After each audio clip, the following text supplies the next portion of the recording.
lagi yang kami hormati Ibu, Bapak, Suster, orang tua, wali, peserta didik kelas 7, 8, dan 9 SMP Stella Duce 2 Yogyakarta. Yang kami hormati Ibu FP Anifegda, pemateri kita hari ini dari PT Esensi Mitra Solusi. Dan juga Suster, Bapak, Ibu, Guru, Karyawan SMP Stella Duce 2 Yogyakarta. Pada kesempatan kali ini, SMP Stella Duce 2 Yogyakarta mengadakan seminar parenting dengan tema mengatasi parental burnout dalam mendampingi anak remaja. Situasi kita sekarang ini, kita berhadapan dengan anak-anak kita yang beranjak remaja, tentu banyak cerita dan banyak lika-likunya. Maka kita juga butuh refreshing, kita juga butuh kekuatan baru yang nantinya ada ahli yang bisa membuat kita lebih segar lagi begitu untuk mendampingi anak-anak kita. Saya akan membacakan susunan acara pada hari ini. Yang pertama, pembukaan dengan doa, kemudian menyanyikan lagu Indonesia Raya. Acara yang ketiga, pengantar dari kepala sekolah. Keempat, pemaparan materi. Yang kelima, tanya jawab. Dan keenam, penutup. Perlu kami informasikan nanti untuk tanya jawab bisa di kolom chat. Ibu, Bapak, Suster bisa menanyakan. Untuk format nanti akan dari tim kami akan membagikan di kolom chat untuk format pertanyaan. Marilah kita mulai serangkaian acara kita hari ini dengan bersatu di dalam doa. Doa akan saya pimpin secara Katolik. Bagi ibu, bapak yang berkeyakinan lain mohon menyesuaikan. Mari kita bersatu di dalam doa. Dalam nama Bapa dan Putra dan Roh Kudus. Amin. Amin. Allah Bapa Maha Cinta yang bertahta di kerajaan surga, segala puji dan syukur kami haturkan kepadamu atas limpahan berkat dan hidup yang baru di hari ini. Tuhan, terima kasih atas kesempatan yang Kau berikan kepada kami untuk hari ini. Kami memohon rahmat Roh Kudus-Mu untuk segala proses yang akan kami jalani hari ini. Kiranya seminar parenting hari ini Kau berkati dan Kau mampukan kami untuk mendampingi putra-putri kami dengan lebih baik. Tuhan, kami serahkan seluruh rangkaian kegiatan hari ini ke dalam tangan Putra-Mu terkasih, Tuhan kami, Yesus Kristus. Amin. Kemuliaan kepada Bapa, Putra, dan Roh Kudus, seperti pada permulaan, sekarang, selalu, dan sepanjang segala abad. Amin. Dalam nama Bapa dan Putra dan Roh Kudus. Amin. Amin. Untuk acara selanjutnya, marilah kita menyanyikan lagu Indonesia Raya dengan sikap sempurna di tempat masing-masing.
Acara selanjutnya, pengantar dari Kepala Sekolah kepada Bapak Yohanes Himawan Indaryanto SPD, waktu sepenuhnya kami berikan.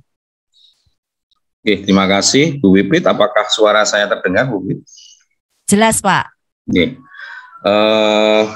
Suster, Bapak Ibu yang kami hormati, secara khusus juga Ibu Wani Fedga selaku narasumber yang kami hormati, Bapak Ibu guru karyawan yang kami hormati, pada kesempatan pagi hari ini patutlah kita bersyukur meskipun dalam suasana penyelenggaraan seminar ini dengan menggunakan daring. Seminar ini merupakan perwujudan dari program kerja yang diprogramkan oleh SMP Setelah C2, sekaligus untuk menjawab nilai tawar yang ditawarkan oleh sekolah, bahwa sekolah memberikan layanan optimal kepada peserta didik untuk bisa menjadi kreatif, humanis, dan punya nilai daya juang. Nah, Bapak Ibu, Suster, bahwa pendidikan bukanlah satu-satunya menjadi tanggung jawab sekolah, tetapi pendidikan untuk anak-anak, kalau kita ketahui, berpusat pada tri pendidikan, di mana diantaranya orang tua itu punya peran. Jadi keluarga punya peran, sekolah, dan masyarakat. Nah, dalam hal ini, pendidikan yang menjadi tanggung jawab dalam tri pusat pendidikan ini, maka sekolah memberikan program ya, untuk orang tua, ya, supaya orang tua dan kita semua semakin disegarkan di dalam memberikan pendampingan kepada anak-anak kita. Nah, salah satu tema yang kita ambil pada seminar pagi hari ini yaitu parental burnout. Nah, apa itu parental burnout? Nah, sekolah dengan memohon kepada Ibu Duyani Fedga untuk menyampaikan ya, berkaitan kondisi saat ini berkaitan dengan pendampingan anak-anak. Ya, kita sebagai orang tua punya strategi sebaiknya seperti apa nanti dalam pendampingan anak-anak kita di zaman sekarang ini. Mungkin itu yang bisa saya sampaikan. Selamat mengikuti seminar parenting ini. Semoga kegiatan ini bisa berjalan dengan lancar, tidak ada gangguan suatu apapun. Terima kasih. Terima kasih Pak Him. Semoga pengantar dari Pak Him mampu juga menyegarkan kita semua. Dan acara hari ini memang dikhususkan untuk ibu, bapak, orang tua, peserta didik. Karena kita kan juga perlu menambah energi ya ibu, bapak. Baik, nampaknya kita selanjutnya ke inti acara yang sudah ditunggu-tunggu ibu, bapak sekalian. Nah, pada kesempatan kali ini saya akan dibantu oleh rekan saya, Bu Rosa, sebagai moderator untuk kegiatan acara hari ini. Sepenuhnya waktu saya berikan ke Bu Rosa. Silahkan Bu Rosa. Baik, terima kasih Bu Pipit untuk kesempatan yang telah diberikan. Selamat pagi Bapak, Ibu, orang tua dan wali, serta terkhusus Ibu Ani. Terima kasih sudah memberikan waktu untuk kami belajar lagi menjadi orang tua yang jauh lebih baik lagi dan lebih aware terhadap kebutuhan psikis kita masing-masing. Baik, Bapak Ibu, mungkin masih ada yang bertanya-tanya apa itu parental burnout. Sedikit Bu Ani saya akan menyampaikan terlebih dahulu, mungkin nanti Ibu Ani bisa melengkapi Parental burnout itu adalah sebuah kondisi yang timbul karena stres dan kelelahan jangka panjang yang berujung pada perasaan berat saat mengasuh anak, bahkan merasa jauh secara emosional dengan anak. Begitu Bapak Ibu kurang lebihnya, nanti akan disempurnakan oleh Ibu Ani untuk materi-materi yang akan diberikan. Untuk kegiatan seminar pada pagi hari ini tujuannya adalah agar sebagai orang tua kita semakin aware dengan kondisi psikis kita dan tidak mengabaikan kebutuhan kita terutama dalam hal psikis. Kadang Bapak Ibu saking sibuknya, fokus utamanya kita ke anak, kadang kita mengabaikan ya Bapak Ibu untuk kebutuhan psikis kita. Nah, pada saat ini SMP Stella Duce 2 memberikan kesempatan bagi Bapak Ibu untuk melihat ke dalam diri masing-masing untuk agar kita lebih tahu apa kebutuhan kita terutama dalam hal psikis kita. Baik, sebelumnya saya akan menyampaikan terlebih dahulu kurikulum vitae dari Ibu Ani agar kita bisa lebih kenal lebih dekat lagi bagaimana dan siapakah Ibu Ani ini. Baik, narasumber kita pada pagi hari ini memiliki nama lengkap Ibu FP Dwiani Vegda Miniati yang lahir di Jakarta pada tanggal 14 Maret 1966. Ibu Ani beralamat di Baranang Siang Indah Blok A5 nomor 14 Bogor. Untuk alamat kantornya berada di Graha Cempaka Mas Blok C nomor 12 Jakarta Pusat. Ibu Ani untuk riwayat pendidikannya sendiri, Ibu Ani SD-nya di SD Fransiskus 3 Ambon tahun 1973 sampai 1979. Lanjut ke SMP Fransiskus 2 Ambon pada tahun 1979 sampai 1982. SMA di SMA Santa Ursula 2 Jakarta pada tahun 1982 sampai 1985. Setelah SMA, Ibu Ani lanjut mengenyam pendidikan S1 di Fakultas Psikologi Universitas Indonesia pada tahun 1985 sampai 1993. Lanjut di S2 di Fakultas Psikologi Pasca Sarjana Universitas Indonesia pada tahun 2002 hingga 2004. Itu tadi untuk riwayat pendidikan Ibu Ani. Untuk Ibu Ani, untuk cerita singkatnya, Ibu Ani adalah psikolog dari Universitas Indonesia. Pengalamannya banyak bersentuhan dengan persoalan-persoalan sumber daya manusia di perusahaan. Beberapa perusahaan yang pernah menjadi tempat dalam membangun karir antara lain adalah Auto 2000, Ciri Production, Ciputra Development, Indomobil Suzuki International, dan Garuda Food. Dengan pengalaman menjadi praktisi bidang sumber daya manusia selama hampir 17 tahun, membuat minat Ibu Ani terhadap bidang sumber daya manusia semakin besar. Setelah itu, pada tahun 2002, Ibu Ani melanjutkan pendidikan di Fakultas Pasca Sarjana Psikologi Universitas Indonesia dengan memilih jurusan Magister Psikologi Terapan bidang sumber daya manusia. Sejak tahun 2003, Ibu Ani mendedikasikan diri sebagai konsultan bidang pengembangan sumber daya manusia dan mendirikan Esensi Mitra Solusi. Ibu Ani banyak diminta untuk menjadi trainer, pembicara pada training dan seminar publik maupun in-house. Dalam bidang pengembangan sumber daya manusia, Ibu Ani menguasai asesmen, seleksi psikologik, training maupun organizational development. Ibu Ani juga pernah mengepalai lembaga Katalenta yaitu Pusat Pelatihan Fakultas Psikologi Universitas Indonesia. Luar biasa sekali. Ibu Ani memiliki minat yang cukup besar di bidang pendidikan. Saat ini Ibu Ani membantu beberapa institusi pendidikan sebagai karir konselor bagi mahasiswa.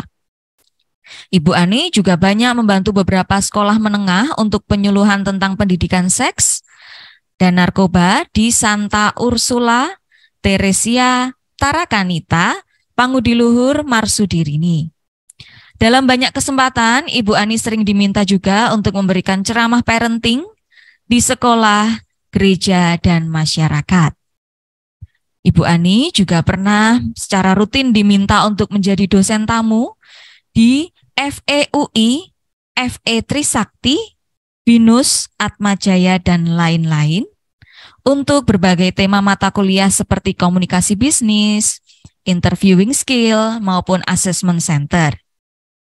Pernah pula menjadi instruktur pengembangan pribadi di Sekolah Kepribadian John Robert Powers dan menjadi kontributor pengembangan pribadi untuk program Indonesian Idol 1, KDI 4, dan KDI 5. Dalam aktivitas lainnya, Ibu Ani biasa menulis dan pernah menjadi pengasuh rubrik wanita bekerja di tabloid Wanita Indonesia. Ibu Ani juga sering menjadi narasumber berbagai media seperti Cosmopolitan, Reader Digest, Men Health, Fame, dan lain-lain, serta narasumber di beberapa radio dan televisi untuk topik-topik yang menyangkut keluarga, remaja, dan karir. Untuk beberapa pekerjaan proyek yang pernah ditangani sendiri maupun bersama, Ibu Ani pernah di bidang seleksi, kompetensi asesmen, organization development, dan pelatihan seminar. Baik, Bapak Ibu, itu tadi kurikulum vitae dan beberapa hal yang pernah Ibu Ani lakukan, terutama di bidang psikologi. Banyak hal menarik dan luar biasa yang sudah Ibu Ani lakukan, dan patut kita apresiasi SMP Stella Duce 2 bisa mengundang Ibu Ani menjadi narasumber dalam seminar pagi hari ini. Baik, tidak perlu berlama-lama Ibu Ani, kami persilahkan Ibu Ani untuk memaparkan materi pada pagi hari ini. Untuk waktunya maksimal hingga pukul 9.30 ya Ibu Ani. Oke. Ya, nanti waktu berikutnya kita gunakan untuk tanya jawab. Baik, waktu sepenuhnya kami berikan kepada Ibu Ani. Monggo Bu. Terima kasih Ibu Rosa. Saya udah lama nggak baca CV saya sedetail ini. Jadi, oh iya ya, ini dulu adalah pengalaman-pengalaman tuh. Maaf Ibu Bapak. Hari ini saya sedang sakit tapi bukan COVID, cuman kayak COVID. Jadi batuk pilek saja. Ibu dan Bapak sekalian, seperti yang dikatakan oleh Bapak Kepala Sekolah, Ibu Rosa, kita sebagai orang tua itu emang udah nggak bisa gini. Saya menganggap ini seperti kita itu terjebak atau dijebak karena kita punya anak gitu ya. Dan kondisi ini memang menjadi penting untuk kita pelajari terus. Nggak peduli nih, kayak saya udah ubanan kayak begini ya, ataupun yang juga masih baru, tetap rasanya nggak tuntas-tuntas ya, belajar jadi orang tua. Nah, di sini saya kemarin beberapa waktu yang lalu diundang oleh Ibu Pipit untuk, Bu Ani, yuk kita ngobrol, diskusi dengan orang tua di Stella Duce. Saya bilang, oh mau banget kalau waktunya bisa dan materinya saya bisa, I'm very happy gitu. Dan terjadilah hari ini. Udah saya tunggu-tunggu nih pengen ketemu dengan Ibu Bapak sekalian yang memutuskan menyekolahkan anak Anda di Stella Duce. Stella Duce itu sekolah yang sangat terkenal. Saya kenal banget, biarpun saya bukan di Jogja, itu sangat legend begitu ya. Seperti kalau di Jakarta itu ada Santa Ursula, Tarakanita, begitu yang cewek-cewek semua. Kayaknya Stella Duce perempuan semua ya Bu? Apa bukan? Putra putri Ibu. Oh, betul-betul. Ya, untuk SMP ini putra putri. Oh, oke. Saya pikir perempuan semua, bukan ya? Ya. Ya. Di Santa Ursula juga sih udah putra putri. Cuman kalau Santa Ursula yang di Jakarta, yang tempat saya sekolah dulu, rasanya masih perempuan aja untuk SMA-nya dan SMP, setahu saya ya. Ya. Oke, it's pilihan ya, pilihan sekolah.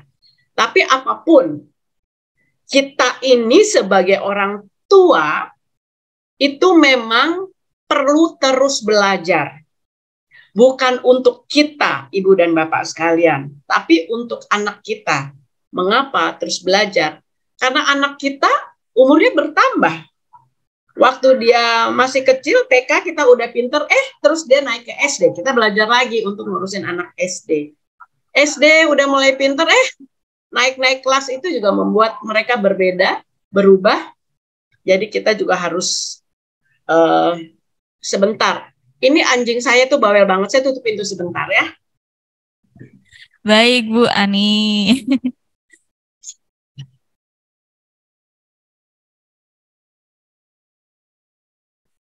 Saya punya anjing 2, bawel banget. Maltese Chihuahua, namanya Julio Timbo, berisik. Nah, Bapak sekalian, memang kita belajar untuk anak kita karena pertumbuhan mereka. Di setiap jenjang umur, itu mereka punya ciri khasnya sendiri. Berarti kita bisa merasakan bahwa mereka punya kompleksitasnya sendiri. Nah, di sini tantangan kita, ngerti nggak kita kompleksitasnya dia, gitu ya. Kadang-kadang kita lupa, kita pikir kita adalah yang paling tahu anak kita. Padahal sebetulnya kita juga masih terus belajar tentang itu. Nah, Ibu Rosa, saya bisa share screen dong, minta di multi. Baik. Okay. Apakah sudah terlihat, Bu? Oke, boleh share screen-nya dari saya aja biar saya bisa atur. Sama sih isinya. Baik. Ya. Di multiple aja, Bu. Baik. Atau saya jadiin co-host. Nah, Ibu Bapak, saya setiap bulan mengadakan free parenting seminar. Jadi free webinar tidak berbayar ya. Setiap bulan 2 kali, dan itu materinya nggak ada habisnya. Ada terus. Mengapa? Karena setiap orang tua punya masalahnya sendiri. Dan dari masalah-masalah yang mereka alami itu, mereka mengajukan ke saya untuk bisa dibuatkan satu pemahaman begitu ya. Dan itu seru banget. Saya sudah melakukannya sejak tahun lalu ya. Ini berarti mau udah tahun kedua. Sudah 2 tahun. Nah, tahun depan kita tetap akan adakan lagi karena itu baik. Nah, kenapa saya lakukan begini? Saya cuma ingin mengatakan bahwa saya adalah orang yang konsisten, peduli terhadap anak, sehingga anak itu butuh pengasuhan yang lebih up to date. Nah, dengan up to date-nya ini, kami sering berdiskusi tentang bagaimana sih pola pengasuhan anak itu. Nanti kapan-kapan saya bilang sama Ibu Pipit ya untuk mengundang Ibu Bapak sekalian di dalam free seminar kami. Nah, Ibu Bapak tadi sudah dikatakan, saya jelas banyak sekali tentang saya sendiri juga, saya seperti itu ya. Memang sejauh ini saya memang dedicated untuk founder dari SMC Mitra Solusi, itu adalah konsultan di bidang psikologi dan pengembangan SDM. Ya, tadi dikatakan psikotes, assessment, coaching, counseling, keluarga, sekolah, karyawan, dan sebagainya. Dan ini adalah bagian dari nyambi saya di sela-sela mengurus 2 anak saya. Anak saya yang sudah di atas 20, yang satu 20, yang satu udah 23, jadi mereka udah dewasa muda, dan masih saya selalu melihat harus ada cara baru menghadapi mereka, gitu ya. Hari ini saya diminta oleh Ibu Pipit waktu itu parental burnout. Saya bilang ini semacam stres orang tua nih ya, gitu. Karena parental burnout seperti yang tadi yang dikatakan oleh Ibu Rosa adalah bagaimana orang tua tuh merasa tertekan sampai secara emosi dia kemudian punya masalah dengan anaknya. Nah, kalau udah begini kan jadi lose-lose. Orang tua lose, anak juga lose. Ini yang nggak kita inginkan. Karena itu kita harus tahu apa sih rasanya parental burnout itu. Gitu. Nah, sebelum itu saya ingin menyampaikan satu survei. Survei ini dilakukan di Inggris beberapa waktu yang lalu, ya, untuk melihat bahwa punya anak itu nggak serta-merta bikin orang bahagia, nggak serta-merta. Tapi ternyata punya anak itu memberi arti, memberi alasan untuk orang tua itu berjuang hidup. Nah, itu dari penelitian di mana responden itu suruh menjawab 1 sampai 10 gitu, dan hasilnya dia mengatakan gitu. Nggak jadi lebih bahagia sih, tapi jadi lebih berarti. Nah, kemudian hasil menjadi lebih berarti itu ternyata seperti menimbulkan masalah baru. Karena pada saat hidup menjadi lebih berarti, pada saat anak kemudian tidak mengekspresikan perilaku atau hal-hal lain yang seperti diharapkan orang tua, kemudian mulai timbul masalah-masalah yang dirasakan oleh orang tua karena rasa kecewa itu. Nah, sekarang saya pengen mudah-mudahan Ibu Bapak bisa nulis di chat ya. Saya pengen tahu. Coba deh tulis deh chat. Hai, hai, hai, hai gitu. Saya pengen lihat ada bisa jawab nggak? Hai, hai, hai, hai. Di chat mohon ditulis. Hai, hai, yes. Pak Aji, thank you. Yang lain? Baru Pak Aji. Hello, hai, hai. Hai, hai, hai, Bu. Aduh, ada wanita perkasa. Ya, terima kasih, terima kasih. Berarti kita bisa nulis ya. Nah, sekarang saya ingin ada coba dong. Tulis deh. Kita pikirin. Apa sih harapan Anda terhadap anak Anda? Kita kan punya banyak harapan ya. Kita punya banyak sekali harapan. Tulis satu yang paling signifikan yang Anda harapkan dari anak Anda. Mau nggak, silakan tulis di chat biar saya bisa tahu. Apa aja sih harapan Anda terhadap anak? Saya pengen tahu yang paling signifikan. Oh, Anda pengen anak lebih hebat dari orang tua. Wow. Sumber stres nih. Anak lebih hebat dari orang tua. Pengen anak sukses. Oke. Apalagi akan Tuhan. Betul. Selalu bahagia. Yes, selalu bahagia. Tumbuh holistik. Bertumbuh secara holistik. Sukses dalam kehidupan yang menjadi dirinya sendiri. Disiplin. Dekat dengan menjadi teman orang tua. Sukses menjadi anak yang beriman. Ya, takut sama Tuhan. Sukses menggapai cita-cita. Pengen anak bahagia, takut akan Tuhan. Wah, banyak sekali ya takut akan Tuhan ya. Kompeten dan sebagainya, berattitude baik, mandiri, bahagia dan sukses. Silahkan tulis lanjut terus sehingga kita tahu ya. Sebetulnya apa sih harapan kita sebagai orang tua terhadap anak. Dan yang paling signifikan itu harapan apa?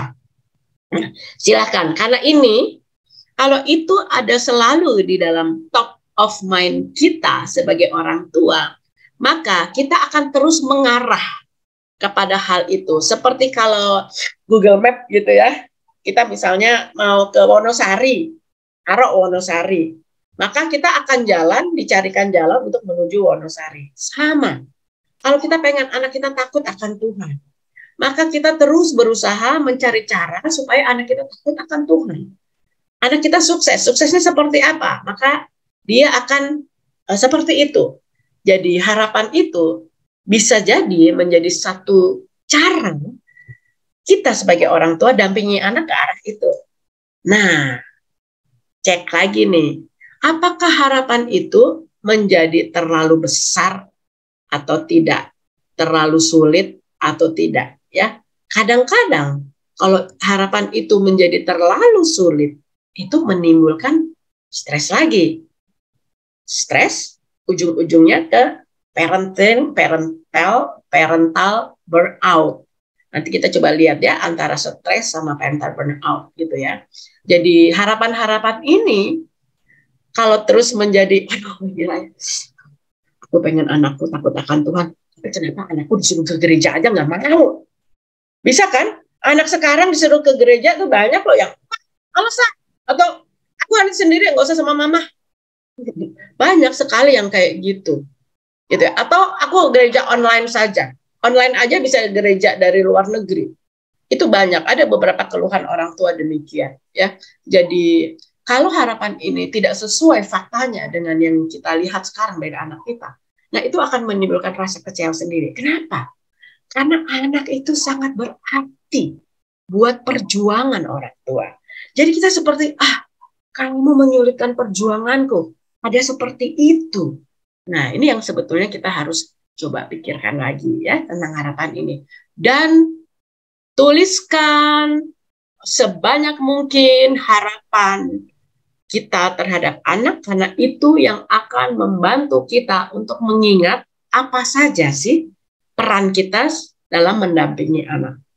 Ibu bapak sekalian. Nah, sekarang setelah harapan, saya pengen tahu, coba ingat-ingat. Anda pasti sering nasehatin anak ya. Coba ingat-ingat, nasihat yang Anda berikan pada anak itu yang paling sering itu apa? Nasihat yang Anda berikan kepada anak itu yang paling sering apa? Saya ingat dulu mami saya selalu bilang, kalau kamu bisa lakukan sendiri, lakukan segera. Itu nasihat saya nggak bisa lupa tuh. Nah, apa nasihat yang Anda berikan kepada anak yang paling signifikan, yang paling sering? Oke. Nah, jangan lupa bersyukur, hormati orang tua dan bertanggung jawab dengan diri sendiri. Ya, itu nasihat. Ada lagi? Silakan sampaikan nasihat apa yang Anda berikan kepada anak. Jangan jadi anak yang rendah diri, harus selalu percaya diri. Jangan main HP terus dong, Dek. Refresh ke yang lain biar hidupmu bervariasi. Ya, ini benar dari penderitaan orang tua di mana-mana ya. Jangan lupa sholat, tanggung jawab sama pelajaran. Tetap berusaha sungguh-sungguh dalam menuntut ilmu, menghormati orang tua. Jangan lupa bersyukur, main HP terus. Nasihatnya apa jadinya? Hargai orang tua, fokus belajar. Ya, jadi apa terus? Ayo belajar, jangan main terus, jangan lupa belajar. Jangan jadi anak yang berakhlak mulia ya Mas, mandiri dan takut sama Tuhan. Terus menjadi diri sendiri, jangan tergantung pada diri sendiri dan seterusnya. Wow, banyak sekali ya. Rajin, menghormati orang tua, belajar tanggung jawab, jangan lupa jadwal. Ya, ini banyak sekali nasihat yang kita berikan kepada anak. Kira-kira anak kita dengerin nggak nasihat kita? Percayalah ibu bapak, anak itu dengerin tapi pura-pura nggak denger. Percaya aja. Kenapa? Karena itu terus sebetulnya masuk ke dalam unconsciousness anak. Tinggal bagaimana cara Anda memberi nasihat.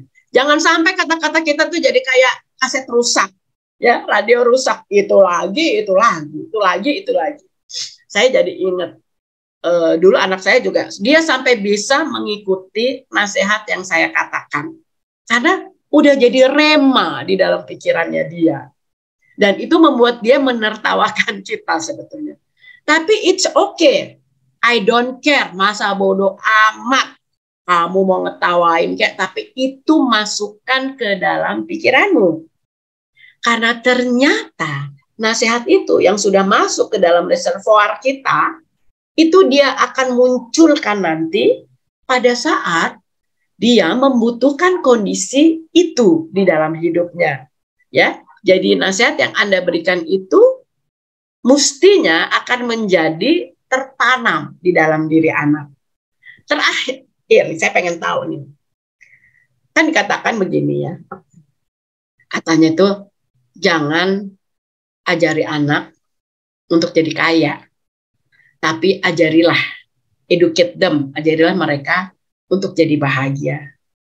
So, when they grow up, pada saat mereka bertumbuh, they will know the value of things.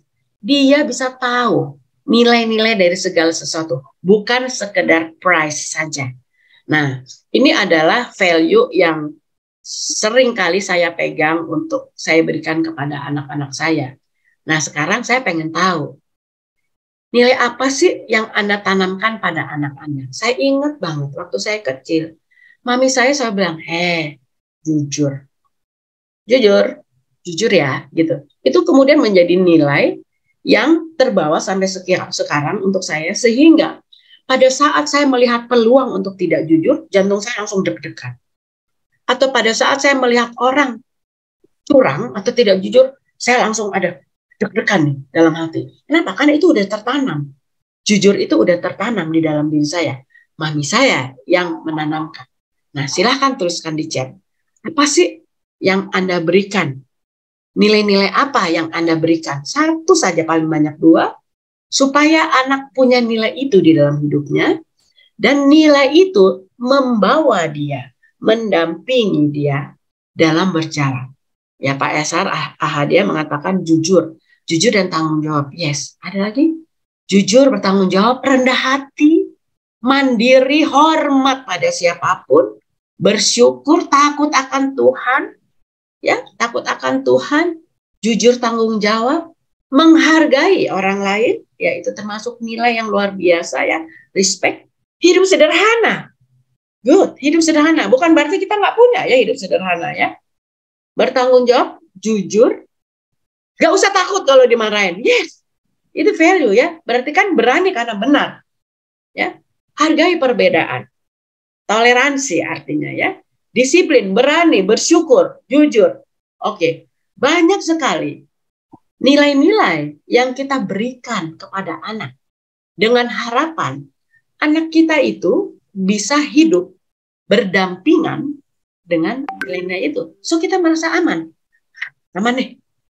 Anakku udah ditemani nilai-nilainya.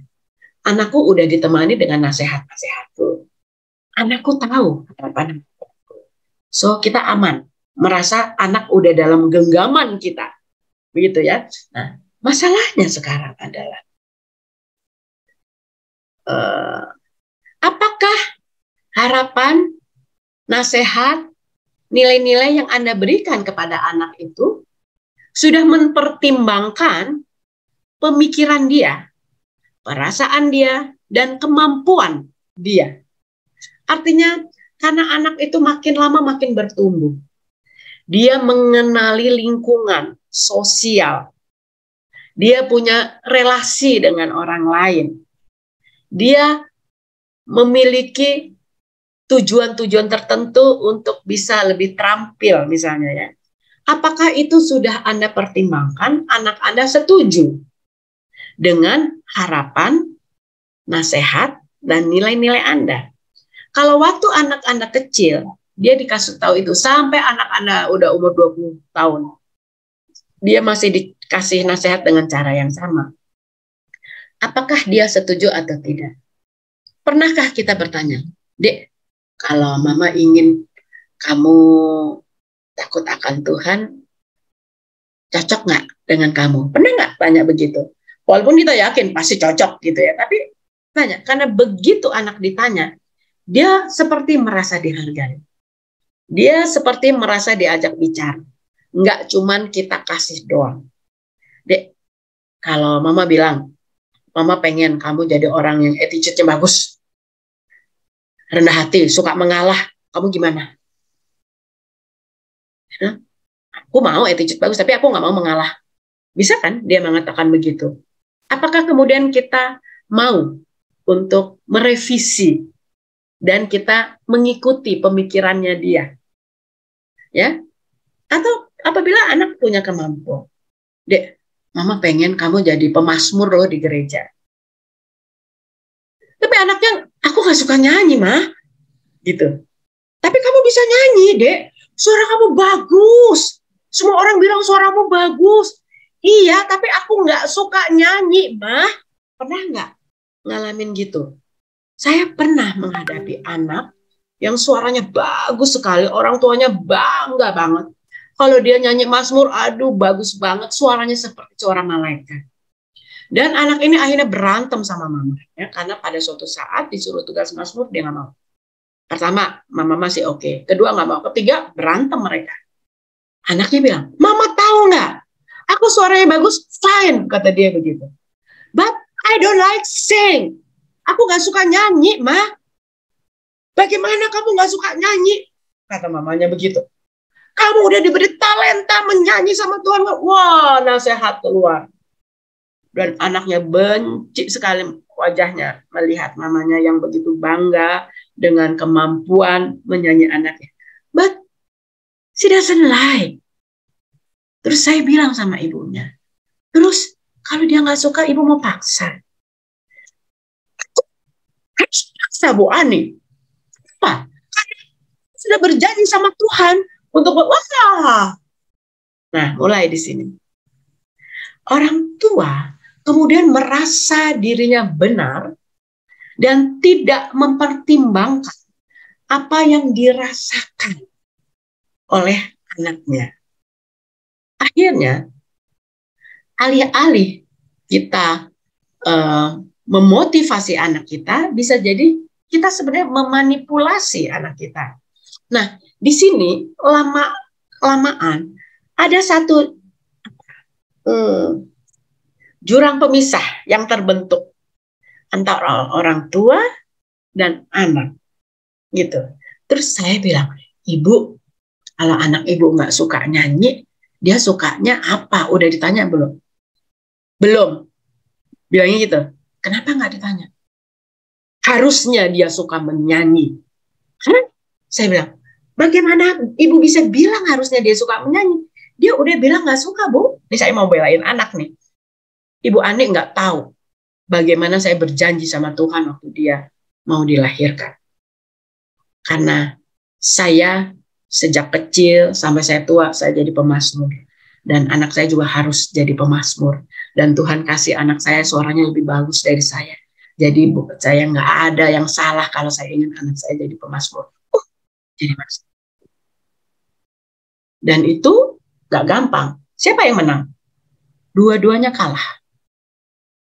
Sampai akhirnya, kira-kira 3 bulan kemudian, si anak datang kepada saya. Dia bilang, Tante, aku tetap nggak mau jadi pemazmur karena aku sebetulnya aku suka nyanyi, tapi aku tidak suka bermazmur. Oh, jadi gimana? Aku pengen nyanyi lagu-lagu rohani saja, tapi aku nggak mau bermazmur. Mama paksa aku jadi pemazmur. Oke, kamu udah pernah minta mamamu denger kamu nyanyi lagu rohani? Belum sih. Coba kamu nyanyi lagu rohani dan mamamu suruh dengerin. Dan ternyata orang tuanya menangis waktu mendengar anaknya nyanyi lagu rohani karena bagus sekali. Ini pengalaman yang tak terlupakan buat saya. Bagaimana seorang tua ingin anaknya bagus, tapi dia lupa bahwa anak itu punya pemikiran, perasaan, dan juga punya kemampuannya sendiri. Sudahkah kita bertanya pada anak? Nah, parental burnout adalah pada saat kita nggak memberi peluang untuk ada komunikasi antara diri kita dengan anak kita, supaya kemudian lebih woles gitu loh, lebih santai, lebih slow, lebih santuy. Karena itu sebetulnya yang paling baik pada saat kita berinteraksi dengan anak kita. Dan kita mau anak kita bahagia. Yes, itu salah satunya. Beri mereka kesempatan mengekspresikan pemikiran, mengekspresikan perasaan dan kemampuannya secara merdeka. Nah, kemerdekaan ini yang sebetulnya Tuhan juga ingin berikan kepada kita. Tuhan beri kita potensi macam-macam, tapi Dia ingin kita merdeka memanfaatkannya. Gitu. Ibu Bapak sekalian, ini adalah latar belakang ya. Mengapa kok kita bisa merasa tidak puas dengan anak kita? Oke. Ibu Bapak, sebetulnya menjadi orang tua itu sama kompleksnya, Ibu, dengan menjadi anak. Bahkan kadang-kadang ya, sifat kita itu bisa berpengaruh dengan anak, kepada anak. Atau cara kita itu mempengaruhi anak juga. Maka seperti yang saya katakan tadi, jangan-jangan kita itu memanipulasi anak. Dan pada saat kita memanipulasi anak, itu menjadi bentuk menekan anak secara psikologis. Loh, katanya pengen anak bahagia, tapi kok memanipulasi? Nah, parahnya orang tua itu kadang-kadang nggak terasa kalau dia manipulatif. Dia nggak sadar itu. Dia pikir dia udah bener, udah hebat, udah bagus. Tapi ternyata dia manipulatif. Dan ini banyak sekali. Ya, banyak sekali konseling yang datang kepada saya. Ujung-ujungnya ini orang tuanya terlalu ambisi dan akhirnya memanipulasi anaknya. Gayanya sih memberi motivasi. Kamu bisa deh, kamu pasti bisa. Nih, kalau kamu gini. Ada itu sebenarnya anaknya nggak suka. Ya, ini adalah parahnya. Dia nggak sadar kalau dia memanipulasi. Dan ini sangat mempengaruhi anak kita, Ibu dan Bapak. Karena kadang-kadang kita melakukannya halus. Nggak bisa dideteksi. Jago kan kita? Kenapa kita jago? Ya kita tahu dia dari lahir. Kita tahu kelebihan-kelemahannya dia. Bagaimana kita bisa membuat itu menjadi sangat halus gitu ya. Nah, sebetulnya memang yang menjadi signifikan adalah karena pola hubungan orang tua dan anak itu kan ada ketidakseimbangan kekuasaan ya. Kita itu lebih berkuasa dari anak. Jadi apapun yang keluar dari kita, tuh anak tuh seperti terpaksa harus ikut. Nah, pada saat kita menyadari anak udah nggak mau ikut lagi, dia melawan kekuasaan kita sebagai orang tua, maka kita kemudian menjadi kecewa. Kalau kecewa terus-terusan, maka kita menjadi secara emosi terganggu. Jika ini dibiarkan, efeknya bisa jangka panjang. Anak menjadi merasa tidak aman, dia menjadi tidak fleksibel, mudah cemas, dan mungkin menjadi agresif. Ini yang sebetulnya terjadi. Ya, Ibu Bapak. Nah, saya sekarang pengen nanya nih pada Anda. Ya, silakan dijawab aja dalam hati. Ya, pernahkah Anda membesar-besarkan setiap konflik? Sebagai orang tua, Anda merasa tidak ada masalah yang kecil. Jadi setiap ada sesuatu itu pasti masalah besar. Setiap hal yang dilakukan oleh anak akan menyebabkan Anda bereaksi dengan lebay, berlebihan. Pernahkah Anda demikian? Jadi membesar-besarkan setiap konflik. Apa sih sebenarnya akibatnya? Anak akan menyembunyikan lebih banyak hal dari kita. Atau lebih banyak berbohong. Daripada mama marah, daripada papa marah. Kalau mama marah, papa ikut marah. Misalnya. Lebih baik aku berbohong.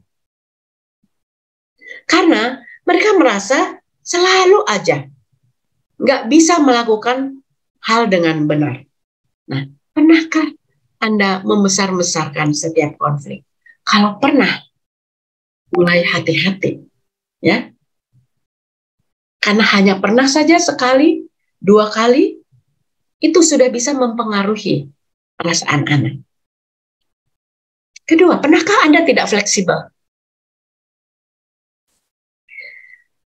Anda akan bereaksi secara berlebihan ketika ada hal yang di luar rutinitas. Pernah nggak? Anda adalah orang tua yang berusaha mengendalikan situasi dan lingkungan sepenuhnya. Menjadi tidak fleksibel. Hari Minggu ke gereja jam 8. Dia bilang, "Ma, aku nggak mau ke gereja jam 8. Mau ke gereja jam 8. Jam 8 itu adalah umatnya tuh menjadi lebih banyak. Kalau kita bisa bersama-sama. Kamu anak durhaka ya. Kamu anak hanya mau ke gereja tapi nggak mau jam 8. Padahal rutinitasnya jam 8. Itu jadi masalah. Pernahkah Anda merasa atau melakukan hal ini tidak fleksibel? Nah, hal ini membuat anak Anda merasa What's wrong with me? Aku ke gereja. Cuman kenapa mama selalu mengendalikan harus begini, harus begitu? Kenapa Anda merendahkan perilaku Anda? Anda mungkin akan bilang, nggak pernah. Tunggu dulu. Mungkin ada hal-hal yang Anda lakukan dan secara nggak sadar Anda memanipulasi anak seperti mengejek atau merendahkan. Nggak bermaksud apa-apa loh. Saya pernah ada satu cerita orang tua. Anaknya nangis, terus karena minta ditemani beraktivitas di luar ruangan. Orang tuanya bilang, jangan di luar dek, nanti itu banyak terganggu, di dalam aja. Anaknya tetap maunya di luar, tapi minta ditemani. Nah, terus anaknya tuh nangis. Orang tuanya jadi ikut pura-pura nangis. Anaknya bilang, aku di luar. Orang tua bilang, aku ngeledek itu kan sebetulnya. Ya, terus bilang mamanya begini, bilang ini. Anak mami itu pemberani. Anak mami itu bukan anak pengecut. Anak mami itu berani di dalam ruangan.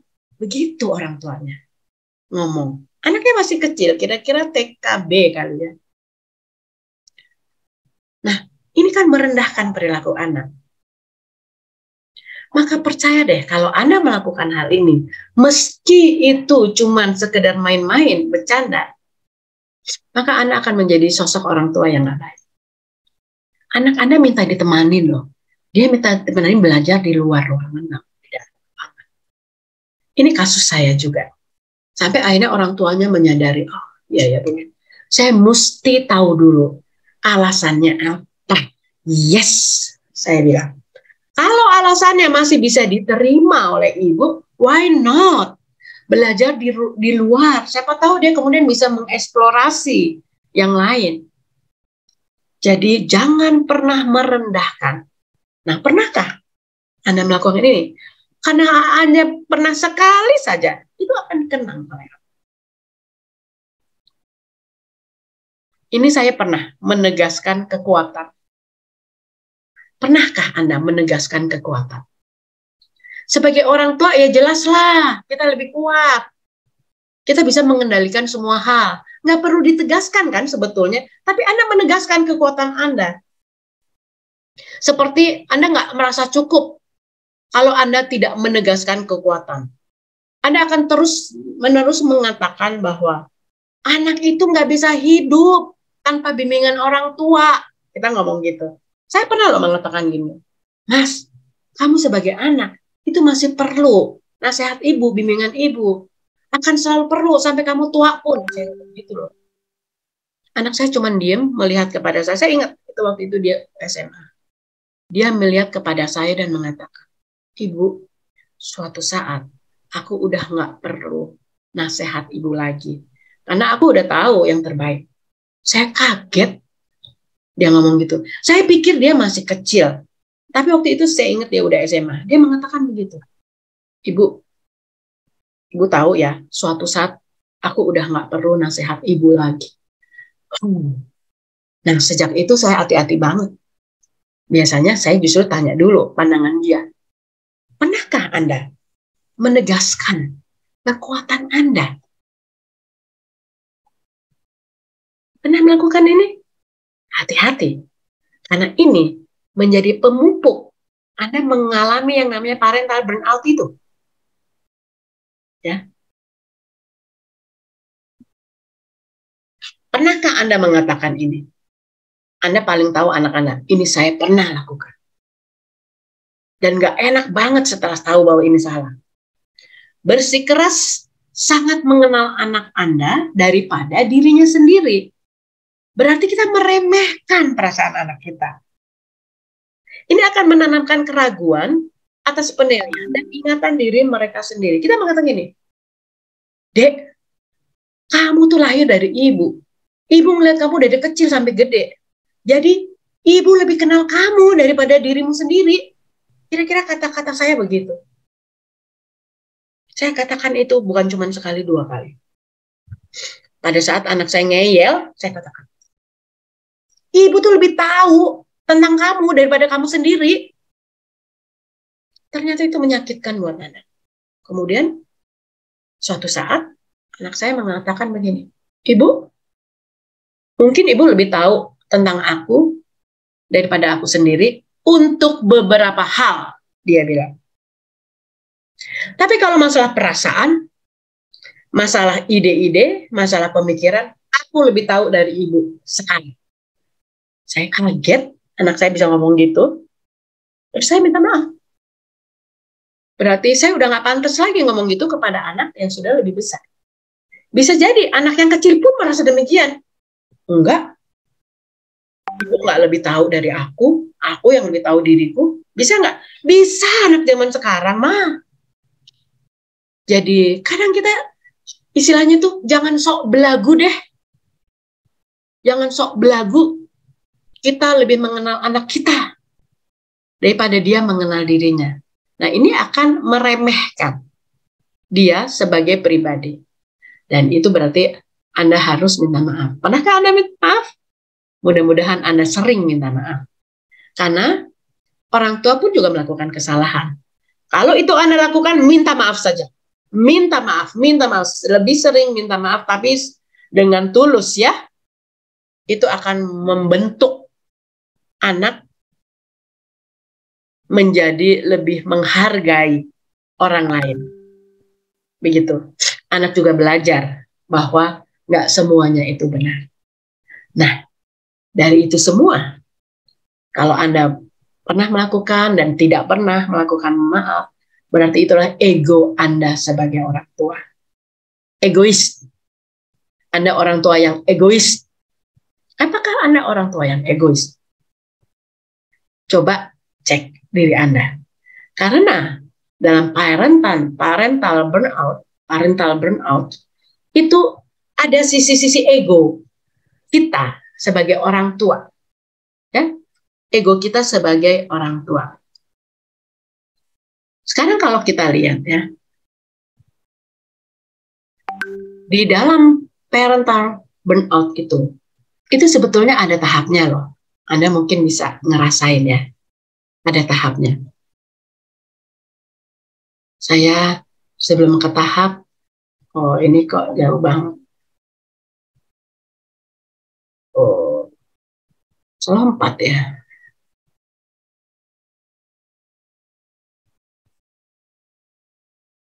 Maaf Ibu Bapak. Seperti yang sudah dikatakan oleh Mbak Abu Rosa tadi, bahwa kalau dari American Psychological Association itu, parental burnout adalah kondisi kelelahan yang dirasakan oleh orang tua saat mengasuh anak. Tadi sudah dikatakan. Jadi ada faktor emosi di sini. Saya katakan tadi ada semacam egonya orang tua. Kondisi kelelahan ini kalau nggak ditanganin dengan tepat, maka akan timbul rasa depresi bagi orang tua. Ya? Rasa kelelahan ini kalau nggak ditangani dengan tepat, maka timbul rasa depresi. Sampai suatu saat ibu dan bapak itu nggak semangat lagi menjalani hari-harinya karena yang tadinya anak sebagai sesuatu yang berarti untuk perjuangan mereka jadi nggak berarti lagi. Ya tadi di awal kan kita ngomong makna anak bukan membuat kita lebih bahagia, tapi lebih berarti, berdaya juang. Tapi kalau ini kemudian tidak sesuai, kita kemudian merasa capek. Dan di sini kita kemudian menjadi tidak punya semangat. Gitu kira-kira. Nah, Ibu Bapak, katanya parental burnout itu, ini saya kok ini ya. Oh, saya nggak bisa pakai ini rupanya. Nah, pada saat orang mengalami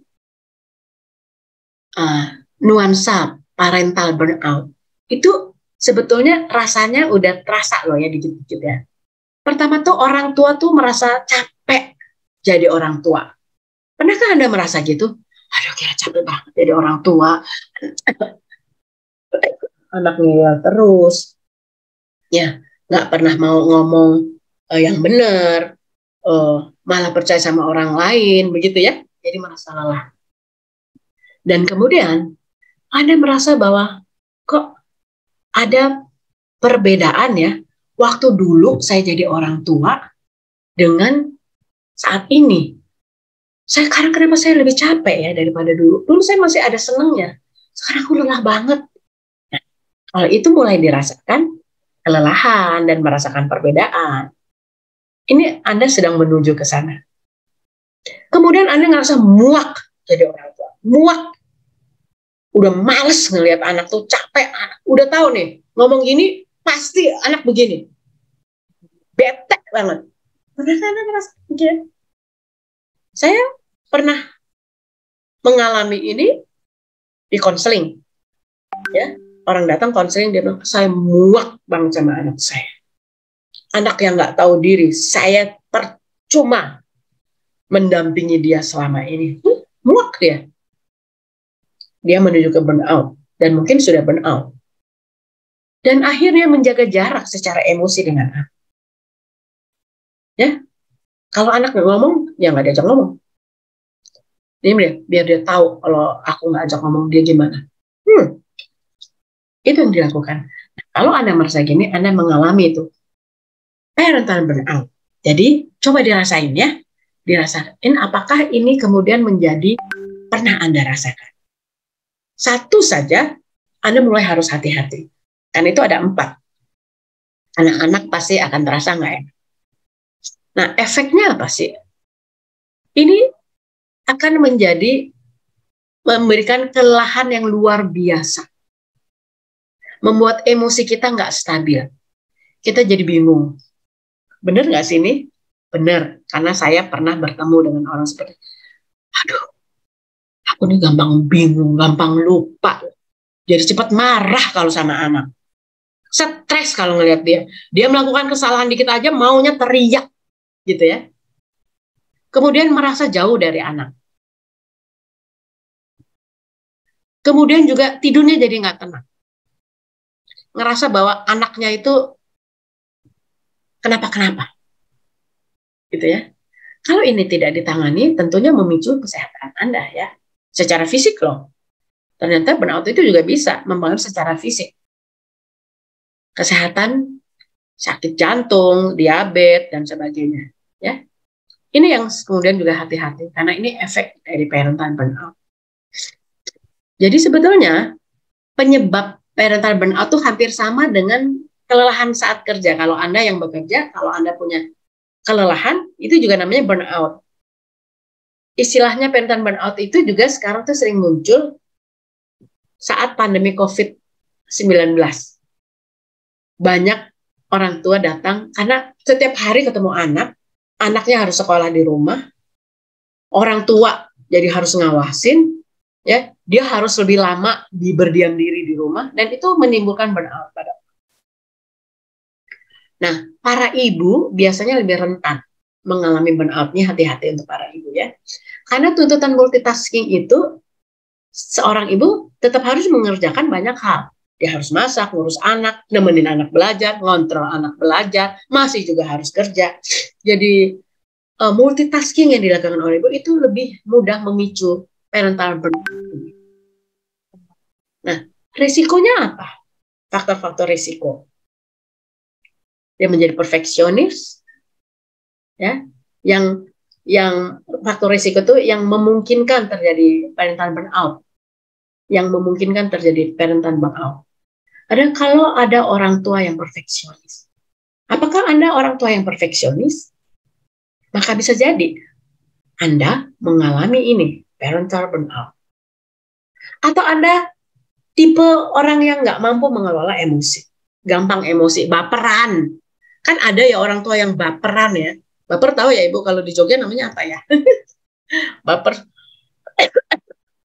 Baper juga ya, kebawa perasaan gitu ya. Kurang mampu mengelola emosi.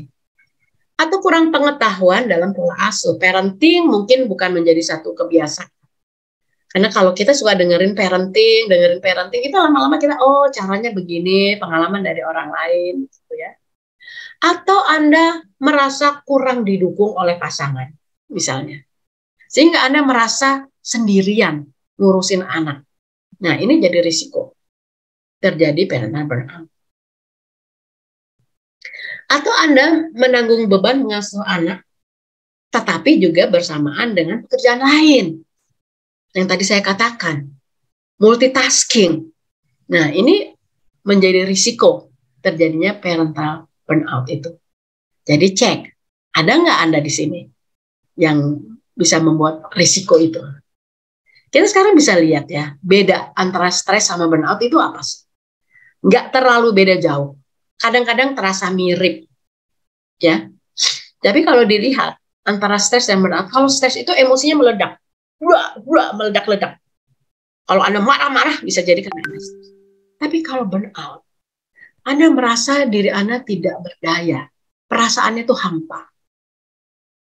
Ya, perasaan itu hampa. Tapi bisa terjadi juga burnout dan stres terjadi bersamaan. Gitu ya. Tapi kalau burnout sendiri itu merasa tidak berdaya. Karena tadi kan dikatakan anak itu berarti memberi daya juang. Tapi kalau udah burnout, itu anak itu kita udah nggak ngerasain berarti. Parah mana, Mah? Kemudian kalau stres, itu energi kita terkuras habis. Kalau burnout, kita tuh seperti nggak ada motivasi, nggak ada harapan. Kayaknya seperti, aduh aku ini sia-sia ya jadi orang tua ya. Itu kalau parental burnout. Kalau stres, itu bisa memicu kecemasan. Kalau burnout memicu depresi. Anda tahu ya depresi ya. Depresi itu merasa diri yang tertekan. Terus kan nggak bisa apa-apa, hanya bisa diam begini. Nah, parental burnout itu memicu depresi pada orang tua. Kalau ini tidak segera ditolong, maka si penderita parental burnout itu seperti nggak punya kesempatan untuk mencari bantuan karena dia udah depresi.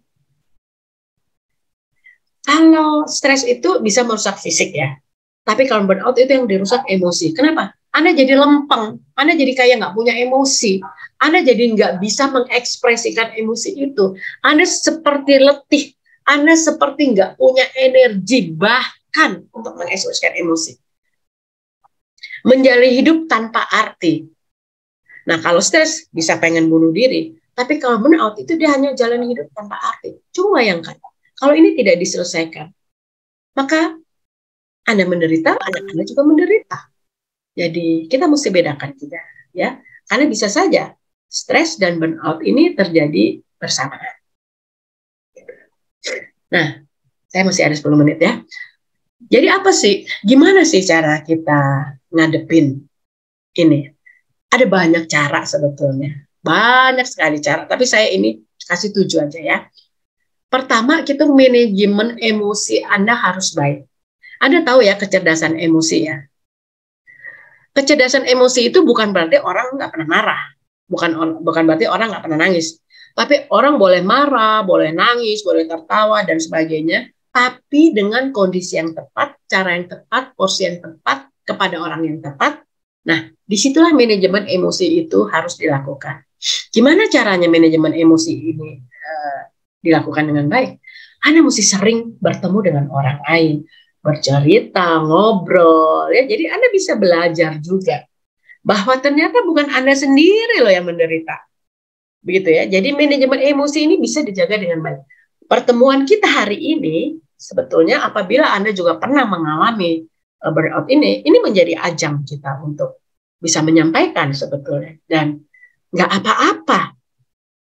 Pada saat ini terjadi nggak apa-apa karena pasti bisa dicarikan jalan keluar.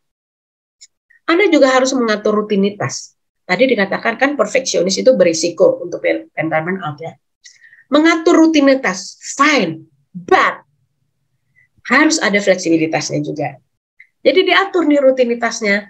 Ada yang harus dilakukan, ada yang harus santai, dan sebagainya. Ya, menjaga lifestyle. Ada orang-orang yang perfeksionis. Lifestyle-nya itu sophisticated. Wah, harus gini, harus gitu, harus gini. Jagalah lifestyle itu lebih woles, lebih santuy, lebih santai, tetapi tetap bermakna. Jaga lifestyle itu. Anda tetap bermakna di masyarakat. Tapi Anda juga menjaga, jangan terlalu push yourself. Anda paksa diri Anda. Anda akan merasakan nggak enaknya kalau Anda seperti itu. Boleh nggak me time? Sangat boleh. Jangan mentang-mentang Anda punya anak 3, habis waktu Anda untuk ngurusin anak. Anda harus punya me time. Sesekali mini pedi, saya paling suka ya. Ke salon, jalan-jalan ke mall. Me time saya adalah mendengarkan musik. Di kamar, tertutup sendiri, dan saya bilang sama anak saya, Sasa, Eva, Ibu mau me time ya, Ibu mau dengar musik, jangan ganggu ya. Mereka biasanya tahu. Atau kalau saya udah pengen, udah jutek banget rasanya, bete, saya bilang, Pak, aku anterin ke mall dong. Saya minta anterin suami saya ke mall, tapi dia nggak usah itu. Ya udah, saya jalan-jalan ke mall, saya makan bakso, saya beli parfum. Saya di rumah kalau lagi burn out, kalau lagi bete, saya belinya parfum sama lipstick. Jadi saya banyak tuh parfum sama lipstick yang belum dibuka. Biasanya suka saya kasih orang. Kenapa? Karena pada saat kita stres, itu seperti kita melihat sesuatu yang kelabu, ya, yang nggak enak. Nah, kalau saya dorongannya karena kelabu, ya saya beli lipstick, ada warna di sana. Saya beli parfum, ada aroma di sana. Mungkin itu juga psikologis dan setiap orang beda-beda, ya. Jadi seperti me time itu seperti untuk membuat ventilasi, ya, bikin ventilasi untuk diri kita agar rasa panas, rasa stres, rasa burnout itu bisa keluar. Gitu. Atau cari support group, ya, yang seperti saya tadi bilang.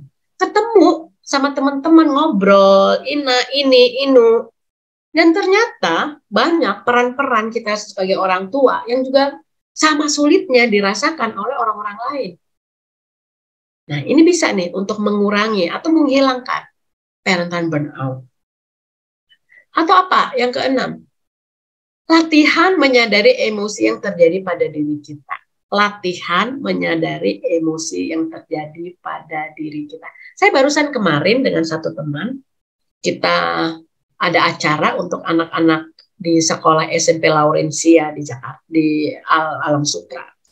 Anak diajak untuk menyadari emosinya yang terjadi. Apa emosi yang kamu alami? Sebut itu.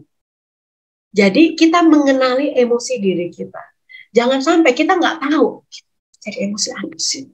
Nah, itu pakai latihan kesadaran. Itu biasanya. Bisa dengan yoga juga bisa. Ya, untuk kemudian kita menyadari, merilis. Mindfulness juga bisa. Gitu ya, yang hal-hal yang seperti itu. Atau ya memang kalau udah benar-benar, kesulitan banget ya, cari bantuan dari para ahli. Mencari bantuan dari para ahli ini kemudian menjadi penting untuk bisa kita jalanin ya untuk parental burnout itu. Jadi faktor-faktor yang menyebabkan apa sih? Tadi kita lihat ya, risikonya apa nih sekarang menyebabkan ada rasa ingin sempurna di dalam diri orang tua. Kita pengen semuanya sempurna.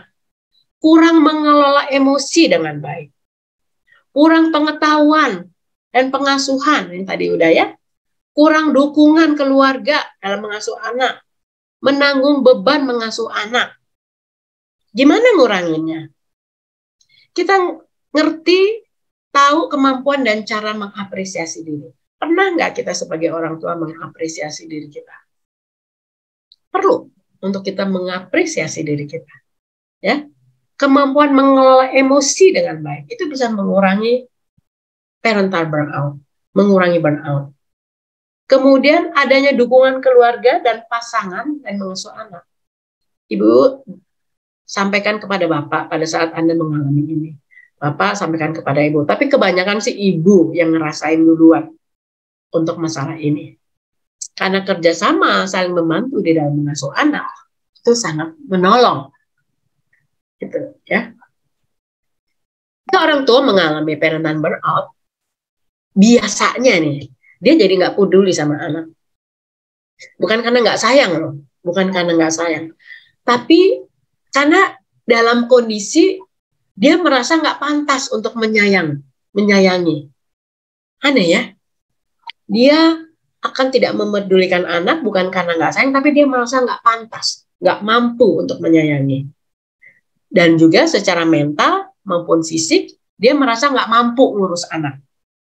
Apakah mungkin anaknya ngeyel banget, nakal banget, atau banyak maunya banget gitu. Dan orang tua merasa tidak mampu. Sehingga dalam parental burnout itu ada pengabaian terhadap anak. Mungkin Anda bisa jadi kasar sama anak. Kalau Anda udah merasa ekstrim, Anda akan merasakan ini. Gitu. Kalau untuk anak apa dampaknya? Anak jadi kesepian, Ibu Bapak. Anak itu jadi kesepian.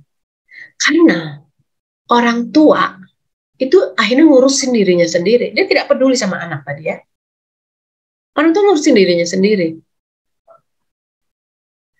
Anak sebenarnya juga mengalami perubahan emosi. Karena orang tua emosinya nggak stabil, jadi anak juga berubah emosi. Kadang-kadang anak jadi cari perhatian, tapi caranya nggak tepat. Karena kan anak kita abaikan kan kalau kita mengalami parental burnout. Terus anak ini kayak caper, cari-cari perhatian. Nah, kepercayaan diri anak jadi menurun. Karena pada saat orang tua melampiaskan emosinya kepada anak pada saat sedang burnout, anak itu kemudian menjadi merasa jadi kok begini ya, dia menjadi ragu. Reaksinya itu menjadi negatif. Dan mungkin anak mencari pelampiasan yang lain. Nah, ini yang berbahaya Ibu Bapak. Pelampiasannya kan sekarang banyak gadget. Kalau udah gadget, main, oke, edik main. Kalau porno, edik porno. Kalau yang sadis-sadis, edik sadis. Itu yang bisa mengisi keinginan dia mendapatkan nuansa emosi yang tidak didapatkan dari orang tua. Nah, ini adalah dampak pada anak. Jadi menurut saya dampaknya ini sangat berbahaya. Sangat berbahaya bagi anak. Nah, ini nanti saya kasih nih, ini ada saya, nanti saya kasih ya, saya agak lupa nih. Ini sebenarnya kalau Anda mau ngitung, mau mengukur Anda burnout-nya berapa, ini ada di sini. Tapi saya mesti, nanti saya kasih ya pada saat. Ya. Nah, di sini dari hal ini memang sudah dilakukan banyak sekali riset gitu ya. Ternyata 66% orang tua bekerja itu memenuhi kriteria mengalami parental burnout. Orang tua bekerja ya. Kenapa? Karena dia harus multitasking. Dan ini yang membuat dia menjadi tidak nyaman.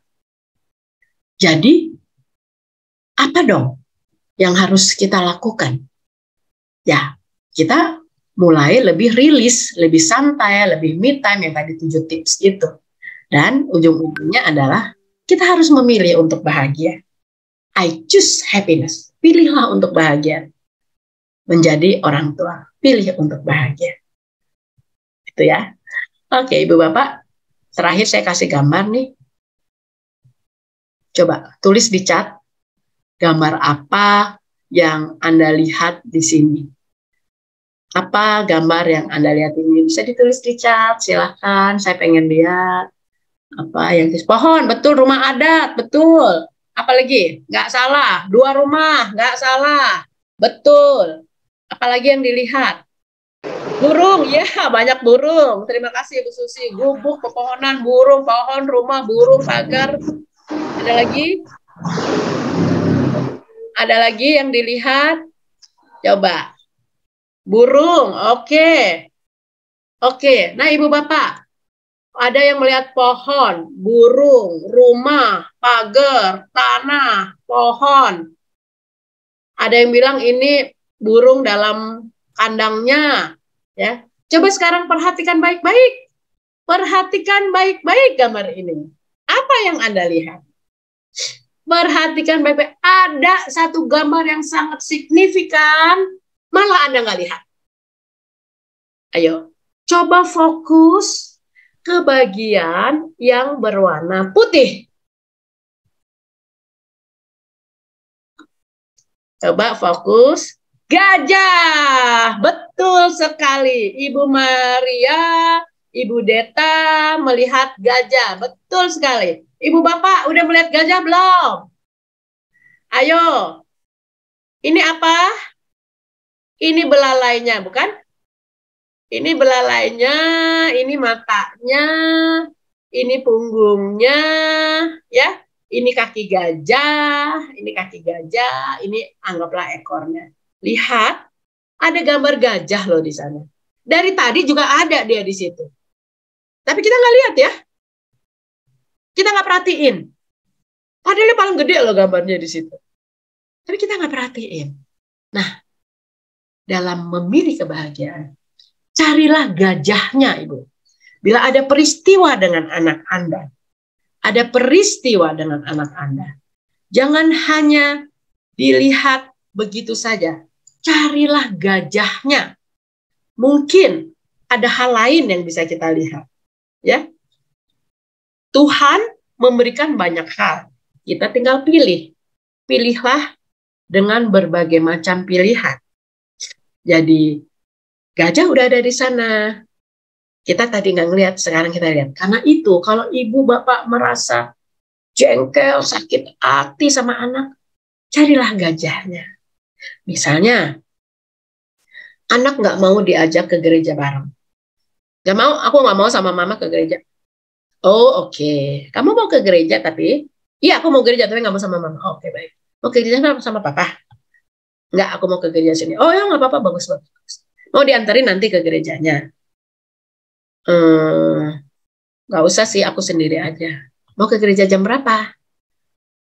Ya, terserah mama, aku ke gereja jam berapa. Ya, setelah kita beri, dia berubah loh. Ya udah gini aja, kamu ke gereja, kamu duduk di sana, mama duduk di sini. Mau nggak? Ya udah gitu aja, nggak usah duduk bareng. Sih, anak lagi ngambek, nggak mau ke gereja sama kita, tapi ternyata mau ke gereja, walaupun nggak duduk bareng, ya biarin aja. Tapi nanti pulang gereja, aku mau makan bakso ya. Oh iya, tenang aja. Sih? Jadi carilah gajahnya. Ya, bahwa mungkin anak sedang bosan. Gak apa-apa juga. Gitu. Jangan merasa bahwa, oh anakku nggak mau ke gereja. Wah ini anak jadi anak durhaka. Oh, kita coba lihat hal lain dari yang terjadi di hadapan kita. Gitu ya Ibu Bapak ya. Mudah-mudahan ini menjadi satu pegangan juga kita untuk terus bahwa kita selalu melihat, mencari, menemukan kebahagiaan itu.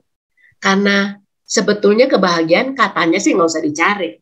Kita nggak usah cari kebahagiaan di Gunung Lawu lah, di mana kan. Karena kebahagiaan itu udah Tuhan kasih di dalam diri kita. Kita hanya tinggal merasakan saja. Anak itu adalah bagian dari kebahagiaan yang Tuhan kasih. Kita tinggal merasakan bahwa keberartian anak bagi kita. Gitu. Oke, Ibu Rosa, terima kasih. Baik, Ibu Ani. Kita beri aplaus dulu. Silakan Bapak Ibu boleh klik reaction aplaus, boleh.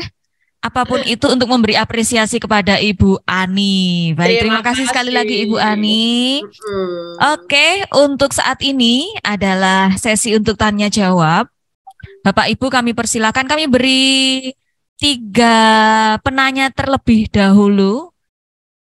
Silakan untuk menyampaikan melalui raise hand dulu boleh, atau melalui kolom chat juga kami persilahkan. Baik, untuk yang pertama, adakah yang akan menyampaikan secara langsung Bapak Ibu? Boleh raise hand dulu. Atau di kolom chat mungkin. Baik. Ini ada satu pertanyaan. Dari Ibu Sulistia kelihatannya ini. Ya, Ibu Sulistia atau Bapak Sulistia ya. Oh, Pak Adven. Mohon maaf. Kadang banyak orang tua, termasuk saya, selalu memberi nasihat, perintah dan lain-lain kepada anak. Jika anak tetap cuek, muncullah burnout pada diri orang tua. Padahal di sisi lain kecuekan anak kita akan nasihat, perintah, dan lain-lain dari orang tua dikarenakan si anak ternyata juga baru dalam kondisi burnout. karena belajar, pertemanannya, dan lain-lain. Dan kita sebagai orang tua tidak menyadarinya. Bagaimana ya Ibu Ani dengan kondisi seperti ini di saat orang tua dan anak-anak sama-sama burn out? Ya, Iya. mungkin langsung dijawab ya Ibu Ani ya. Ya, langsung dijawab. Monggo, Ini Bu Ani. adalah kondisi yang banyak sekali dialami oleh orang tua. Kadang orang tua tidak menyadari, dia pikir anaknya menolak, karena burnout dia pasti kan menolak, cuek dan sebagainya, ya. Dia pikir itu anaknya memang tidak suka padanya. Dia pikir anaknya memang tidak mau mendengarnya dia. Tapi kalau kita tahu bahwa anak kita juga burnout, menurut saya, Anda semua sekarang tahu siapa fokus pertama yang harus diperhatikan.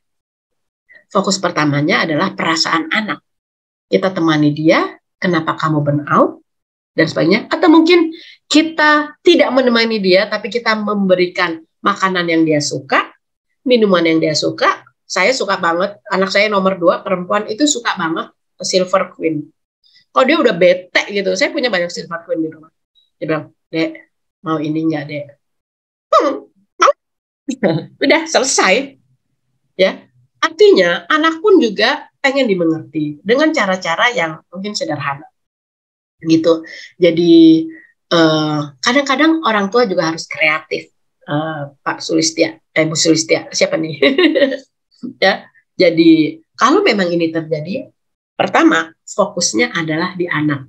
Setelah Anda fokus di anak, pasti Anda tahu bahwa anak Anda melakukan itu karena dia burnout, tapi bukan karena dia nggak suka pada Anda. Nah, lama-lama Anda tahu, bisa tanya sama anak, kamu lagi sebel kenapa? Yang bikin sebel mama atau papa? Mama ya, maaf ya. Sih? Kita minta maaf. Pada saat kita minta maaf, itu anak kita langsung lihat. Saya pernah punya pengalaman. Anak saya tuh nyebelin yang minta ampun. Wah, mukanya nyebelin banget. Terus saya bilang, akhirnya saking jengkelnya saya masuk kamar, nggak sengaja pintunya kebanting. Anak saya jadi, wah ibu marah. Marah dia tambah marah. Masuk kamar gua, pintu dibanting. Udah deh, CP, ya udah deh. Terus saya ketok pintu, Dek, kamu mau makan nggak? Ibu beliin soto. Diem aja. Tapi tetap saya beliin soto. Dek, sotonya udah datang. Kamu makan ya? Diem aja. Dah, terus saya makan soto sama kakaknya. Tentu dia keluar. Ibu, aku tadi ketemu sama ibu. Aku jadi sama Sasa. Kamu sama Sasa. Ternyata waktu dia menyebalkan kepada saya, itu dia nggak bermaksud kepada saya, tapi kepada masnya. Dan saya menjadi bete, saya menjadi burnout waktu itu, merasa tidak, aduh, kok dia marah sih sama aku gitu ya. Ternyata tuh enggak. Nah, pada saat kita sering menyampaikan duluan, ya, menegur duluan, minta maaf duluan, itu anak juga belajar bahwa dia pun juga bisa demikian. Gitu kira-kira. Jadi fokusnya pertama kali adalah di anak. Gitu. Terima kasih Bu Rosa. Baik, semoga bisa menjawab ya Pak Adven. Jadi fokus utamanya kita ke putra-putri kita terlebih dahulu. Baik, untuk yang raise hand berikutnya ada Ibu Tri Utami. Monggo Ibu bisa dinyalakan mic-nya, bisa menyampaikan secara langsung.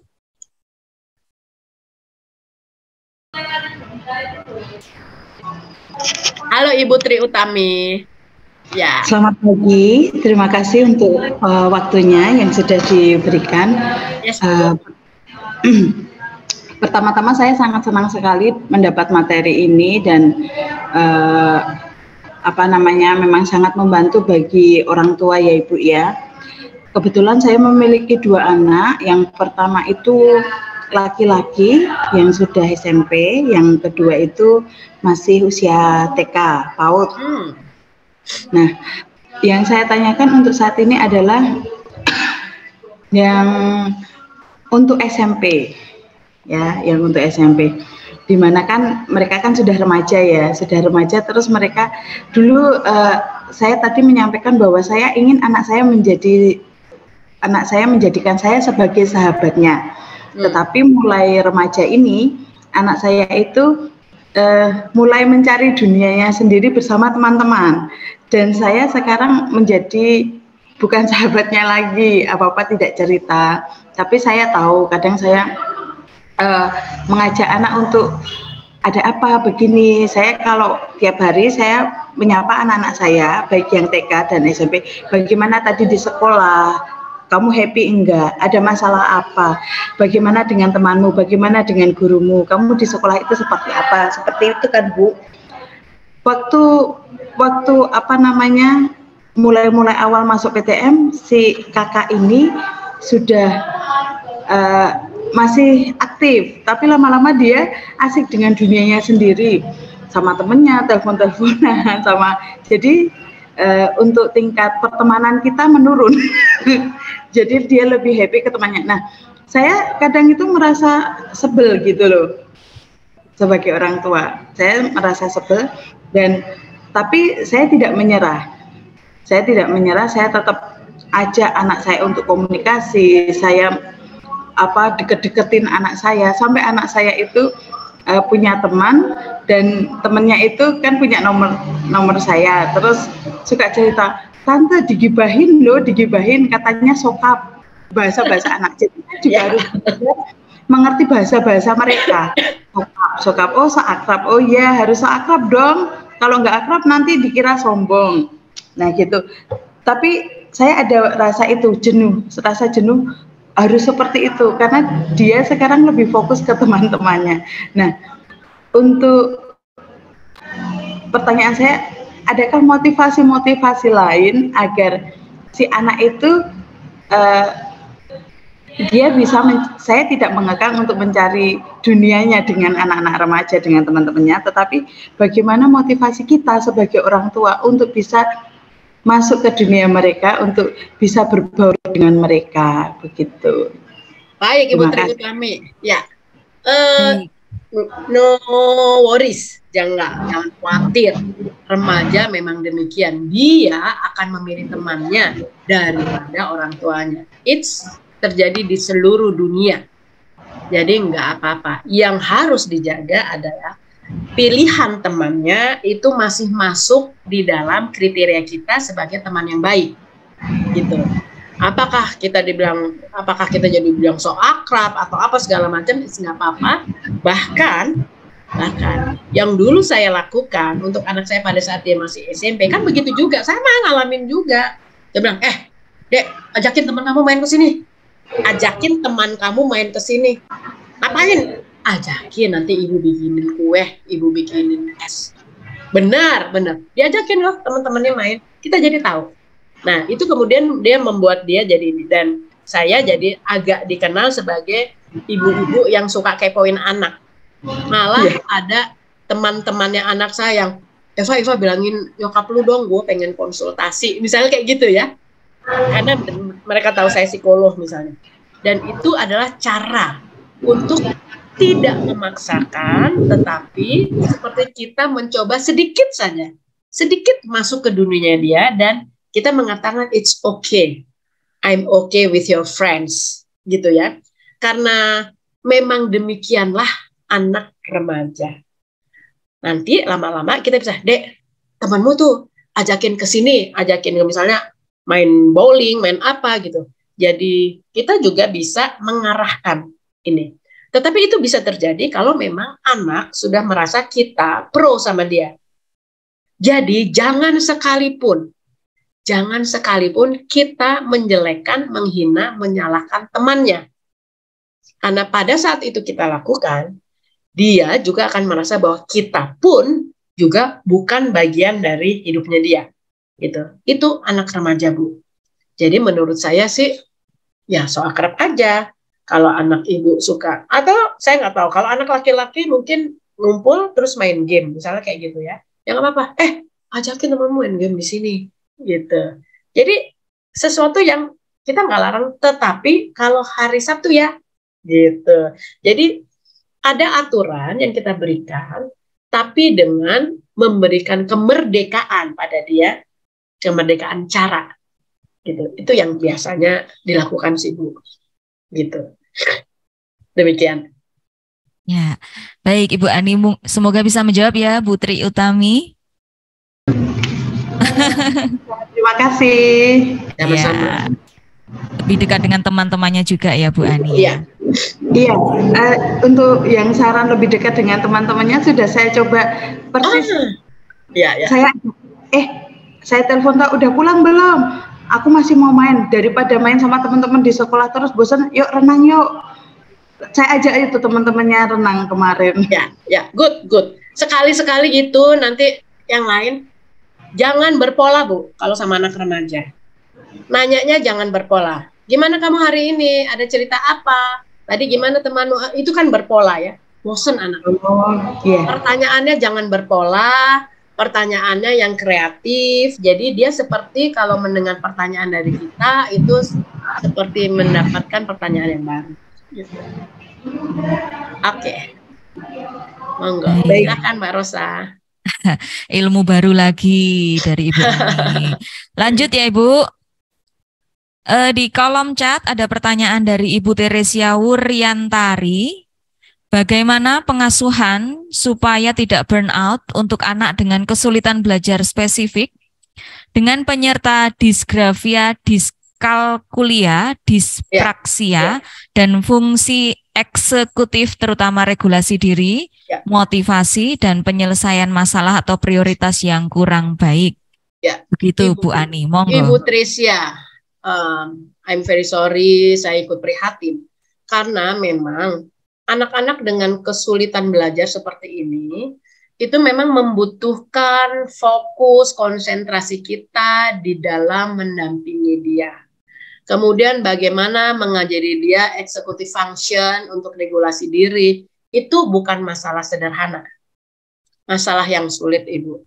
Nah, berarti ada bagian yang Ibu harus didampingi juga oleh ahlinya untuk menentukan hal-hal apa yang relevan, cocok dengan yang dialami oleh anak Ibu. Gitu. Saya sendiri nggak punya pengalaman dengan ini, tapi saya punya ada satu kasus yang anaknya itu jelek executive function-nya ya, jelek. Dan orang tuanya memang membuat sistem. Jadi, dibikin sistem di rumah. Misalnya sistemnya adalah meja belajarnya ini, di meja belajarnya itu hanya boleh ada apa. Kemudian rak bajunya ini, rak bajunya itu harus tersusun demikian. Gitu ya. Nah, ini ngajarin itu aja memang cukup lama. Jadi, dibuat sistem. Sampai dia memang hidup mengikuti sistem mulai dari sistem di meja belajarnya, sistem di kamarnya, sistem di rumah, dan lebih luas lagi. Itu perlu kesabaran. Nah, pada saat kita nggak sabar, pasti kita akan mengalami burnout. Karena letih banget. Kita ngajarin anak biasa aja bisa lama, anak ini bisa jauh lebih lama. Gitu. Jadi, pertama terima dulu. Memang ini adalah kelemahan dari anakku. Sehingga pada saat ibu mengalami kesulitan, ibu, oh ya ini memang kelemahan. Jadi ya, but I am accept. Aku menerima. Gitu ya, Bu Rosa. Baik Bu Ani, semoga bisa menjawab pertanyaan dari Ibu Teresia Wuryantari. Ada pertanyaan Bu Ani dari Bu Sinta. Yang pertama, bagaimana cara menenangkan diri pada saat anak saat anak ada masalah. Yang kedua, bagaimana cara marah yang benar pada anak karena di saat remaja anak mengalami perubahan mental. Iya. Begitu Bu. Menenangkan diri, siapa yang ditenangkan? Diri kita atau diri anak? Kalau dari pertanyaannya ini diri anak Bu. Oh, diri anak. Ya. Oke. Anak umur berapa Bu? Umur 13, Bu. Oh, oke. Bagaimana menenangkan diri pada saat anak punya masalah? Ya.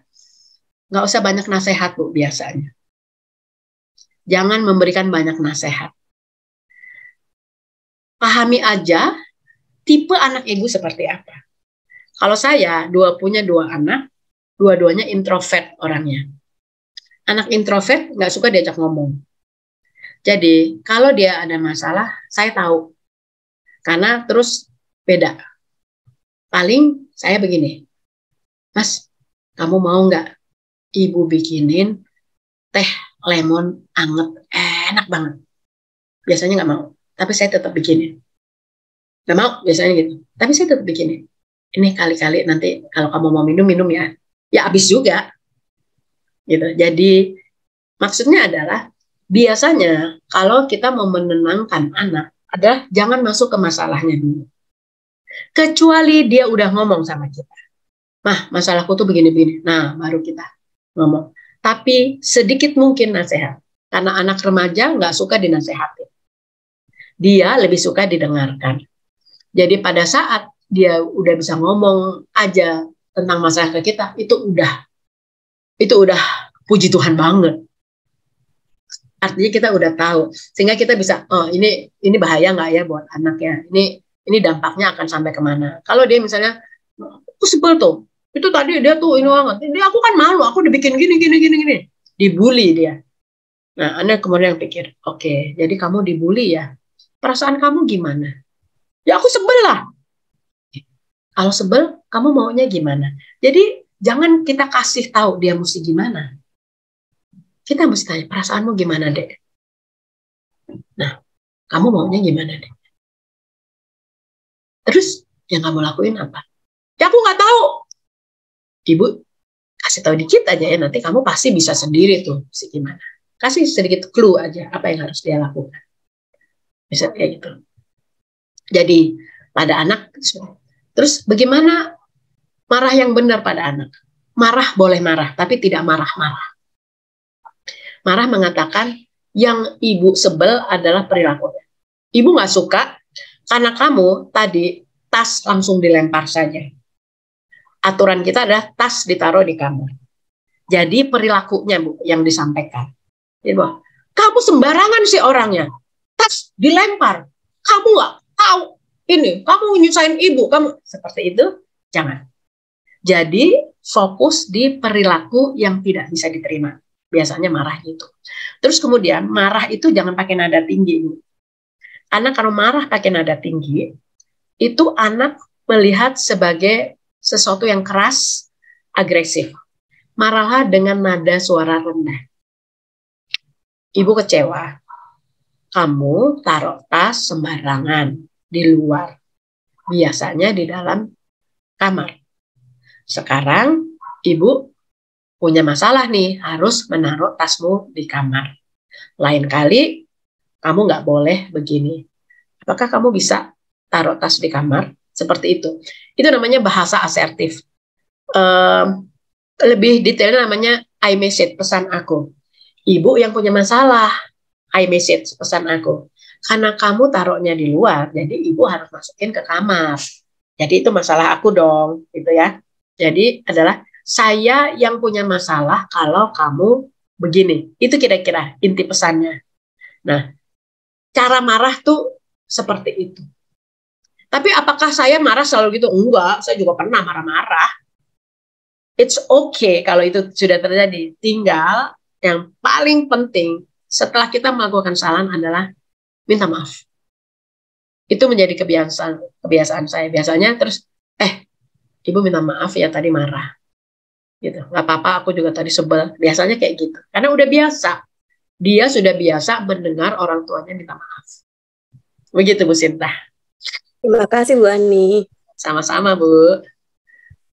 Baik. Bu Ani, ada pertanyaan terakhir ya Bu Ani? Iya, sebelum monggo. diakhiri. Ada dari orang tua Moses kelas 7 Paranggrompol, bagaimana tips memotivasi anak untuk mandiri dan tidak selalu bergantung pada orang tua? Monggo Ya. Bu Ani. Memotivasi ya, bukan memanipulasi loh. Jangan memanipulasi anak untuk mandiri, tapi motivasilah dia untuk mandiri. Tanya. Ya, ditanya biasanya. Kasih tugas biasanya. Dengan tugas ini kamu bisa nggak melakukan sendiri? Gitu kan? Biasanya dia, susah nggak mau, males, aku males gitu. Oh. Nah, kalau gitu apa yang mesti dibantu sama papa, sama mama? Saya kayak gitu. Nah, itu adalah cara membuat anak jadi mandiri. Yang paling penting setelah itu dia jalanin, puji dia. Jangan berlebihan pujinya. Jangan kayak garing jadinya ya. Keren banget kamu ternyata bisa ya. Tadinya mama nggak menduga loh, ternyata kamu bisa. Berarti kamu orangnya mandiri. Jadi disampaikan apa perilaku yang ingin dimunculkan, dikatakan. Berarti kamu orangnya mandiri. Lain kali kamu bisa pasti untuk masalah yang lain. Jadi faktual. Apa kuncinya faktual? Fakta yang diberikan, evidence diberikan. Nah, untuk dapat evidence kan dia harus kita kasih tugas. Nah, mama kasih tugas ya. Nanti mama kan mau pergi. Tolong pastikan bahwa adik itu nanti udah dikasih makan siang. Misalnya kayak gitu. Ya. Dan dia lakukan, puji dia.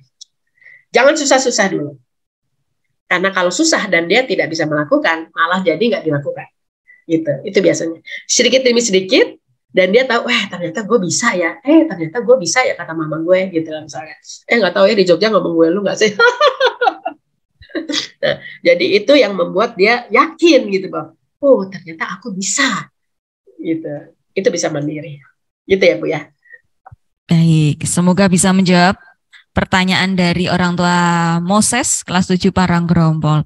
Ibu Ani, sebenarnya masih ada beberapa pertanyaan, namun sayang sekali waktu sudah menunjukkan jam 10. Ibu Ani, iya. Ibu Deta juga angkat tangan, nggak bisa.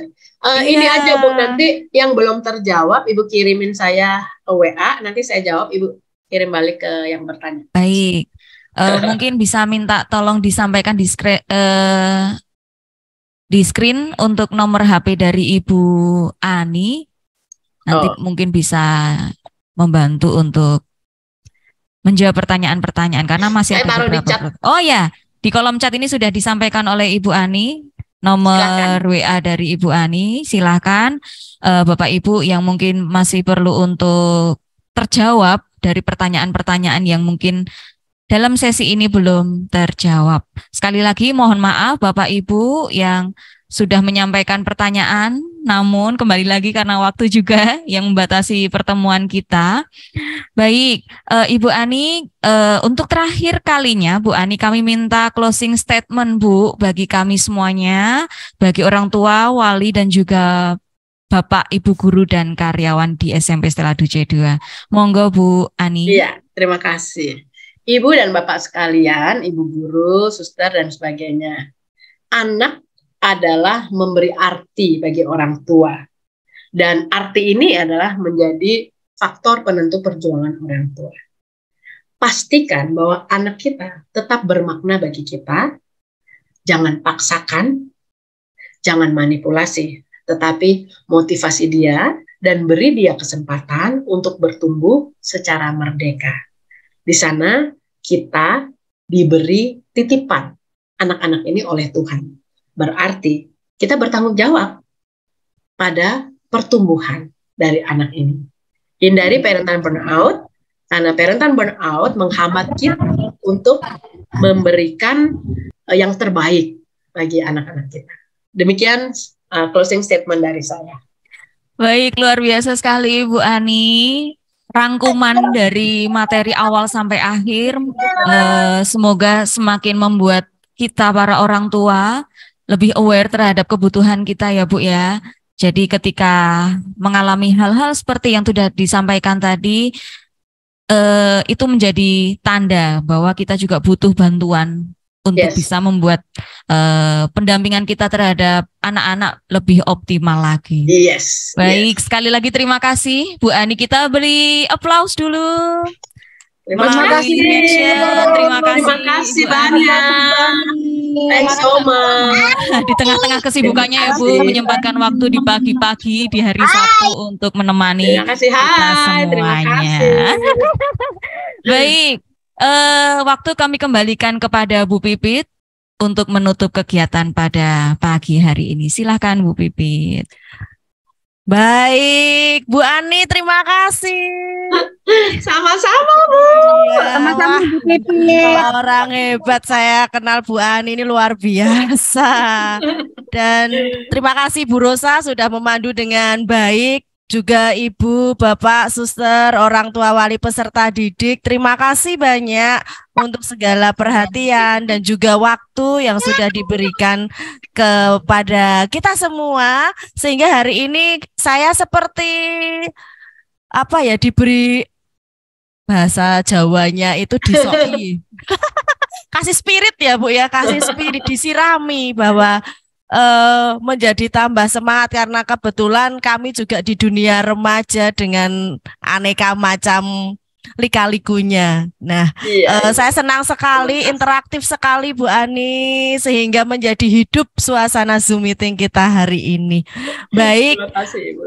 Waktu mepet sekali ya Bu Ani, namun ini tidak membatasi perjumpaan kita. Nanti satu waktu kita bisa ketemu lagi kembali, walaupun di ruang virtual ya Ibu ya. Bu Ani ini dari Bogor Ibu Bapak, jauh ini. Bu Ani. Iya. Baik, karena waktu sudah menunjukkan pukul perpisahan kita, maka izinkanlah kami mewakili keluarga besar SMP Seladuce 2 Yogyakarta mengucapkan terima kasih kepada Ibu Ani yang sudah membawakan seminar parenting dengan luar biasa. Semoga segala berkat ada untuk Ibu, dan Ibu senantiasa menjadi perpanjangan tangan kasih Tuhan untuk senantiasa menjadi berkat juga untuk sesama. Yes. Tetap sehat Ibu. Baik Suster, Ibu, Bapak, kami akan menutup rangkaian acara kita hari ini. Dari awal hingga akhir, sungguh luar biasa. Mari kita panjatkan syukur kepada Tuhan.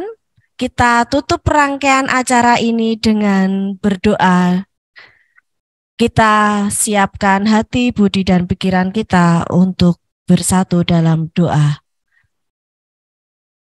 Dalam nama Bapa dan Putra dan Roh Kudus. Amin.